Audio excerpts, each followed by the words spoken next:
Astro సిండికేట్లో మీ personal and business promotions కోసం కింది నెంబర్కు కాంటాక్ట్ చేయండి.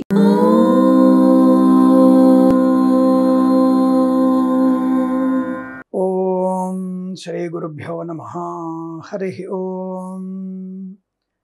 లక్ష్మీం క్షీరసముద్రరాజతనయాం శ్రీరంగదామేశ్వరీం దాసీభూత సమస్తదేవనితాం లోకైకదీపాంకురాం శ్రీమన్మందకటాక్షలబ్ధైభవద్ బ్రహ్మేంద్ర గంగాధరాం త్వాం త్రైలోక్యకుటుంబినీం సరసిజాం వందే ముకుంద ప్రియాం. అందరికీ నమస్కారం. వారం వారం షేర్ మార్కెట్ సమాచారం మీకోసం. మరి ఇంతటి ముఖ్యమైనటువంటి సమాచారం మీకు ఇస్తున్నప్పుడు కొద్దిమంది మిత్రులు మాకు అప్డేట్ చేస్తున్నారు, కానీ చాలామంది వారికి ఉన్నటువంటి ఆర్థిక పరిస్థితి గురించి చెప్పడం లేదు. మీకు 10 రూపాయలు రావాలనేటువంటిది మా కోరిక. మీరు బాగా ధనవంతులై భారతదేశం యొక్క ఔన్నత్యాన్ని, ఆర్థిక స్థితిలో మీరు భాగస్వాములు అవ్వాలని మనస్ఫూర్తి కోరుకుంటూ మీకు మంచి ఉత్తమ స్థాయి ప్రయోజనం పొందాలని మేము కోరుకుంటున్నాం.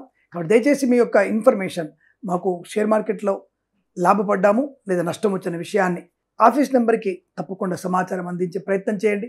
ఇంకేదైనా సమాచారం కావాలంటే మమ్మల్ని మీరు ప్రశ్నల ద్వారా అడిగే ప్రయత్నం చేస్తే కూడా ఇంకా పరిశోధన చేసి మంచి విషయాలు మీకు చెప్పే ప్రయత్నం చేస్తాను. సరే, ప్రస్తుతం మనకి ఈ వారంలో మార్చి 10వ తేదీ నుంచి 14వ తేదీ మధ్యలో ఉన్నటువంటి షేర్ మార్కెట్ ఎలా ఉండబోతుంది ఒక వారం ముందుగానే మనం చెప్పుకుంటూ ఉన్నాం అందరం దాదాపుగా. అలాంటిది మరి గత వారంలో ఈ ట్రంప్ గారు, జెలెన్స్కీ, ఈ ఉక్రెయిన్ సంబంధించిన వ్యక్తులు, రష్యాతో సంబంధాలు మధ్యలో మనకి మొన్న బుధవారం దాదాపుగా మార్చి 5వ తేదీ ట్రంప్ గారితో మనకి చైనా వాళ్ళు మేము కూడా యుద్ధానికి సిద్ధం అని చెప్పి మాట అనడం, ఇలాంటి కొన్ని సుంకాలు అధికంగా పడించడం. 6వ తేదీ భారతదేశం మీద ఎక్కువ సుంకాలు వేస్తానని చెప్పడం. నువ్వు సుంకాలు వేస్తే మేము సుంకాలు వేస్తాం, దాని వేరే విషయం. కానీ ఎవరి దేశంలో వారి యొక్క ఆర్థిక ప్రయోజనం పొందుకునే ప్రయత్నం చేస్తే మంచిది, దానికి ఇబ్బంది లేదు. సరిదైన ఆయన గారు చేసేటువంటి బోడి పెత్తనం, ట్రంప్ గారు చేసేటువంటి బోడి పెత్తనం మన అంతర్జాతీయ విపణిలో ఆర్థికమైనటువంటి కొన్ని ఇబ్బందులకి లోనవుతుంది. కారణం ఏంటి? వాడికి ధనం లేదు. అక్కడ వాడి ధనాన్ని డెవలప్ చేసుకోవాలి, ఆ దేశ అభ్యున్నతి కోసం వాడు డెవలప్ చేసుకోవాలి. మేకపోతు గాంభీర్యంతో ప్రపంచంలోని ఒక్కడిని ధనవంతుని నా వాళ్ళందరూ బాగుపడుతున్నారు, నేను సహాయాన్ని ఆపేస్తానన్నటువంటి మాటలు మాట్లాడడం, దాన్ని చూసి మనం ఇది ఆవగింజను కనుక భూతద్దలు చూసి గుమ్మడికాయ అనుకొని మనం భయపడడం, ఇలాంటివన్నీ కూడా ఉన్నాయి. మనం ఇక్కడ కష్టపడుతూ ఇక్కడ సంపద సృష్టించి ఇక్కడ ఖర్చు పెట్టుకుంటే వాటితో మనకేం పని? మనకు బోలెడు వల్ల ఉన్నాయి. ఒక్కటే విషయం గుర్తుపెట్టుకోండి, మనం కనుక ఒక్కరోజు వాహనాన్ని నడపడం ఆపేస్తే దాదాపుగా 3 సంవత్సరాల పాటు మనం అమెరికా వంటది కానీ రష్యా వంటది కానీ పెట్రోల్ డీజిల్ కొనాల్సిన అవసరమే లేదు. ఒక్కరోజు మనం ఒక వాహనం ఆపేస్తే. అలా మనం ఒక వీధిలో ఉన్నవాళ్ళు, ఒక గ్రామంలో ఉన్నవాళ్ళు, ఒక పట్టణంలో ఒక వైపు ఉన్నవాళ్ళు, పశ్చిమ వైపు దక్షిణ వైపు, అలా ఒక్కొక్కసారి మనం కనుక వాహనం లేని ప్రయాణం చేస్తే, అంటే నడకతో వెళ్ళమని కాదు, అంటే మనకి మల్టీ ట్రాన్స్పోర్ట్, ట్రైన్లో వెళ్ళడం, లేదా ఒక బండి మీదనే 2-3 అంటే ఒక ఆటోలోనే వెళ్ళిపోవడం, అలా ఒక బండి కాకుండా ఒక బండిని షేర్ చేసుకుంటూ వెళ్ళడం, అలా చేసినట్టయితే ఇంధన కొరత మనకునే ఉండదు. కాబట్టి ఆలోచించండి.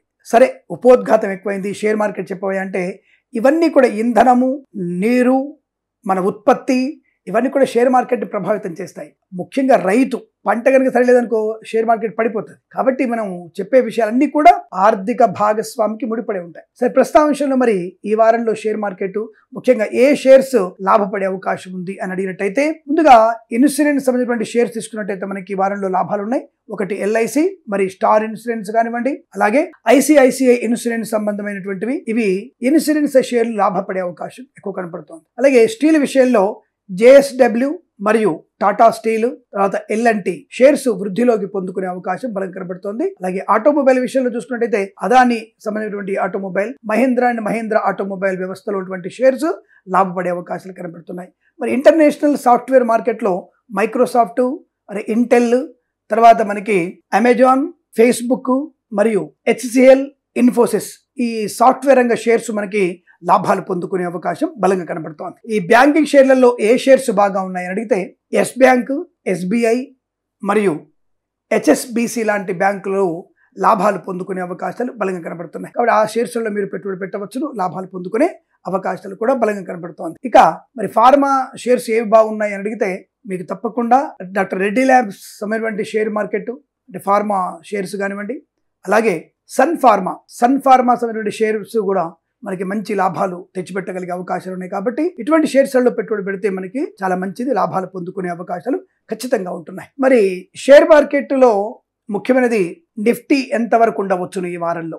అనేటువంటి ప్రసారం చెప్పుకుంటున్నాం కదా మనం. మరి ఇవాళ నిఫ్టీ ఎంతవరకు అది ఉండే అవకాశం ఉందని అడిగితే 22,650 నుంచి 22,850 మధ్యలో ఊగిసలాడే అవకాశం ఉంటుంది. 22,650 నుంచి 22,850 మధ్యలో ఊగిసలాడే అవకాశం ఉంటుంది. అలాగే మరి యావరేజ్ తీస్తే ఎలా ఉంటుందంటే 22,800 వరకు నిలకడగా స్థిరంగా ఉండే అవకాశాలు కనపడుతున్నాయి. సెన్సెక్స్ యొక్క పరిధి ఎలా ఉంది అని అడిగితే 74,150 నుంచి 76,300 మధ్యలో సెన్సెక్స్ రికార్డు స్థాయిలో నమోదయ్యే అవకాశాలు కనపడుతున్నాయి. మరి యావరేజ్ తీసుకున్నట్టయితే 75,700 అక్కడ తటస్థ స్థితిని కొనసాగించే అవకాశాలు బలం కనపడుతున్నాయి. తప్పకుండా ఇటువంటి సమాచారాన్ని తీసుకొని మీరు షేర్ మార్కెట్ లో పెట్టుబడి పెట్టి లాభాలు పొందాలని కోరుకుంటూ, మరి ఏ రాశి వారికి బాగుంది అని అడిగితే అన్ని రాశుల వారికి అనుకూలంగా ఉంది, ఎక్సెప్ట్ మనకి మకర రాశికి తప్ప.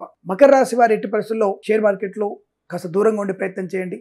అనవసరంగా డబ్బులు పోగొట్టుకునే అవకాశాలు ఉంటాయి. అలాగే తులారాశి వారికి మొదటి 2 రోజులు బాగాలేదు, తర్వాత రోజులు బాగా ఉంది. ఇక కుంభమీన రాశుల వారు కూడా యావరేజ్ ఫలితాలు ఉన్నాయి. దీర్ఘకాలిక పెట్టుబడి పెట్టండి, లాభాలు పొందుకునే అవకాశాలు బలంగా ఉంటాయి. ఇది ఈ యొక్క వారం తాజా షేర్ మార్కెట్ సమాచారం. తప్పకుండా ఇది ఫాలో అవుతూ మీ యొక్క సంపూర్ణమైనటువంటి మీ యొక్క సమాచారాన్ని మాకు అందిస్తారని, అలాగే మీ యొక్క మంచి కామెంట్ మేము స్వీకరిస్తామని, ఏదైనా సరే నష్టం వచ్చినా లాభం వచ్చినా మాకు ఆ సమాచారాన్ని పంపిస్తే ఇంకా మేము దాన్ని పరిశీలన చేసి ఇంకా మంచి ఫలితాలు మీకు అందించే ప్రయత్నం చేస్తాం. మరి అందుకోసం మీరు చేయాల్సిన చిన్న సహాయం, మీరు తప్పకుండా కామెంట్ చేయండి, షేర్ చేయండి, లైక్ చేయండి, 10 మంది చేత సబ్స్క్రైబ్ చేయించండి. ప్రేమతో మీ కిరణ్ శర్మ. నమస్కారం. అఖండ ఐశ్వర్యమస్తు.